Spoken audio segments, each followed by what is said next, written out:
Hola, bienvenidos a emunahoy.com. Vamos a estudiar hoy un concepto parados en la Perashá Ki Tisa, en el libro Éxodo, capítulo 31. Vamos a leer el versículo 18 y dice: y dio a Moshe, cuando él terminó de hablarle en el monte Sinaí, las dos tablas del testimonio, tablillas de piedra inscritas por el dedo de Hashem. Ahí está haciendo un relato la Torá de la entrega justamente de las primeras lujot en hebreo. En castellano se dice las primeras, los 10 mandamientos, pero está hablando de la entrega de las tablas propiamente dicha. Y vemos que el relato es bastante sucinto, simplemente dice, bueno, le dio las dos tablas de piedra inscritas por el dedo de Hashem, inscritas por el dedo de Dios. Y es todo lo que dice el relato.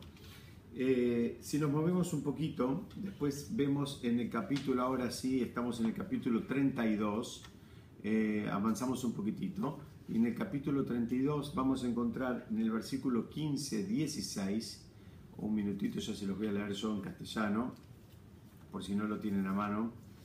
En el capítulo 32, decíamos versículos 15 y 16, dice... hay una descripción bastante más prolongada, donde dice,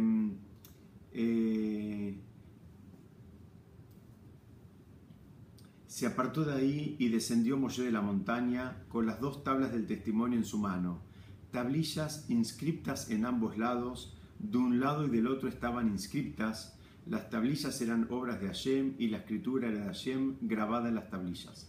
Es decir, vemos así que es muy interesante. Hay dos momentos acá. En el momento 1 hace una descripción muy breve. En el momento 2 hace una descripción un poquito más prolongada y da un poquito más de detalle. Acá, digamos, especifica en el momento 2 que las tablillas estas, las lujot en hebreo, los 10 mandamientos, pero nos estamos refiriendo a la entrega material, a la entrega física, a lo que eran las tablas propiamente dichas.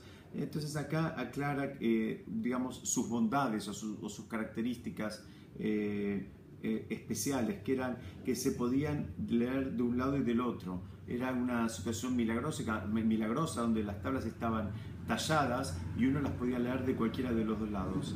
Es algo que estaba hecho, digamos, lo que se dice en hebreo, al pianés, estaba hecho apoyado en un milagro, porque nosotros no podemos, si grabamos algo de un lado no lo puedes leer del otro. Esa era la gran, digamos, diferencia, la gran característica que tenían las tablas de la ley. Entonces, acá surge una pregunta.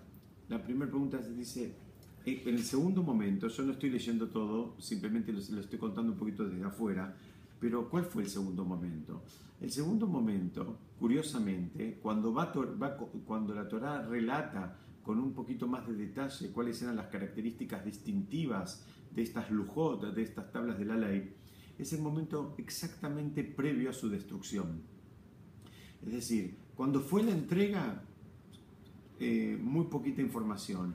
Cuando están próximas a ser destruidas, está la descripción más detallada y la revelación de cuál era, digamos, su característica más distintiva. Y acá nos vamos a detener un poquitito para tratar de aprender algo que nos puede servir a todos nosotros en nuestras vidas cotidianas.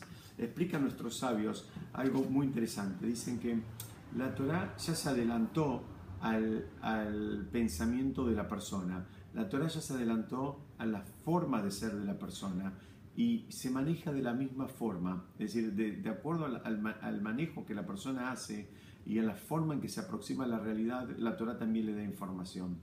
¿A qué nos referimos? La mayoría de nosotros, lamentablemente, no valoramos las cosas hasta un minuto antes de perderlas, o en la mayoría de los casos inclusive hasta perderlas, hasta después de perderlas. Entonces, lo que hace la Torá es nos marca esa diferencia, y por eso cuando hace la entrega de las tablas no se detiene mucho a valorar y a especificar cuáles eran las bondades de esas tablas, sino que lo termina haciendo unos segunditos antes de que esas tablas iban a ser destruidas. ¿Por qué? Porque así piensan así piensan los seres humanos, así pensamos nosotros. Nosotros valoramos las cosas cuando ya no las tenemos. Y esto no me refiero solamente, digamos, a cuestiones espirituales, como pueden ser estas tablas, pueden ser también a cuestiones materiales o inclusive a cuestiones personales. A todos nos pasó de valorar un vínculo o un ser querido una vez que lamentablemente ya no está entre nosotros. Y esto es lo mismo con espacios, sacándole un poco de dramatismo, con la etapa de estudio. Cuando la persona está estudiando, habitualmente los jóvenes que están estudiando en las yeshivot, en las casas de estudio, en cualquier lugar del mundo, que están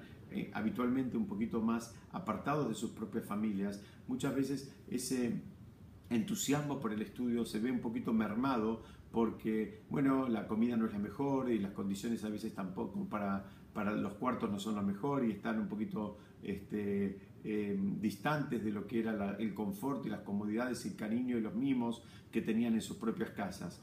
Y en la época, los que estudiamos en una universidad es lo mismo, mismo que dormíamos en mi caso personal, yo dormía en mi casa todas las noches, pero a veces esa etapa de universidad y de estudio donde teníamos, digamos, una carga horaria importante y había que estar muchas horas preparando exámenes y estudiando y trabajos prácticos, etcétera, etcétera, a veces estamos corriendo tanto que terminamos no valorando lo maravilloso y lo mágico que tiene toda esa etapa, donde es una etapa donde los jóvenes o aquel que pasa por esa etapa, en general, cuando lo hace en la edad, digamos, alrededor entre los 18 y los 25 años, es una edad que es genial porque uno tiene todos los derechos y no todas las obligaciones. En la mayoría de los casos, cuando los muchachos están en las yeshivot, especialmente en Israel, durante esos años, entre los 17, 18 años y los 23, 22, 24,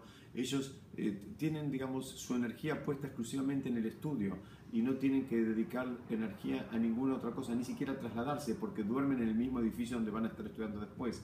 Entonces, muchas veces, en lugar de valorar y disfrutar esa etapa, la terminan, digamos, sufriendo porque extraen alguna otra cosita o algún otro detalle que tal vez no está del todo como ellos quisieran. Esto estoy dando solamente un ejemplo, pero lo podemos extrapolar a cualquier otra situación de nuestra vida o a cualquier otra relación de vínculos en nuestra vida. La Torá lo que nos viene a enseñar acá es justamente eso. Dice, bueno, la forma en que los seres humanos terminamos pensando, la forma en que terminamos valorando las cosas es lamentablemente cuando dejamos de tenerlas. Entonces el desafío y el trabajo que hay que hacer a partir de todo el relato que hace la Torá en el momento 1, cuando hace la entrega de las tablas propiamente dichas, y en el momento 2, cuando está próximo a destruirlas, es entender, apreciar, valorar las cosas cuando las tenemos, cuando las recibimos, tratar de conectarnos con el placer y con el valor de eso que estamos recibiendo, en lugar de minimizarlo a partir de alguna supuesta incomodidad que podamos estar experimentando. Y eso es lo que la Torá nos viene a enseñar. Nos viene a enseñar que se reservó la descripción del valor grandioso que tenía la Torá hasta un minuto antes de ser destruida para advertirnos a nosotros que nosotros también debemos apreciar y valorar las cosas Hasu Shalom antes de que las perdamos. Besat Hashem, seguimos estudiando la próxima. Muchas gracias.